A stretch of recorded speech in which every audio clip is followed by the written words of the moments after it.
My name is Diane. I am a wife, a sister, and a daughter. I am one of numerous women sitting silently in the church today who has experienced an abortion. When I was 16, I made some really poor choices resulting in an unplanned pregnancy, which I terminated. Unfortunately, I was never able to have any more children.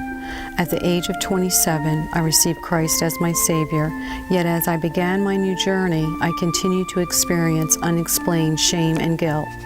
Every Mother's Day at church, the pastor would ask for all the mothers to stand and be recognized, and he gave them a rose.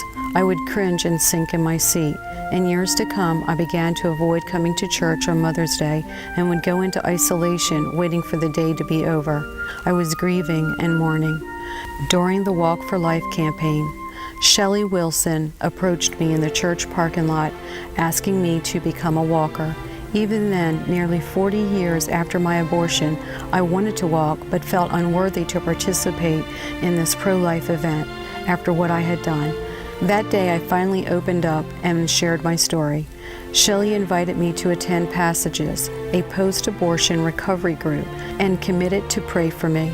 My bondage was so deep, it took me another 3 years for me to step out of the shadow of fear and attend my first meeting.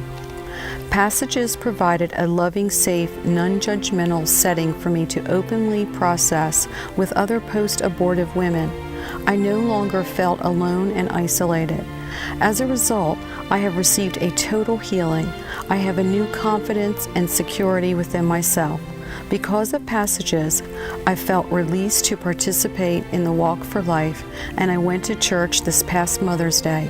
When the pastor asked all mothers to stand, I stood. I stood for my unborn child. I stood for Christ, and I stood because I am forgiven and set free.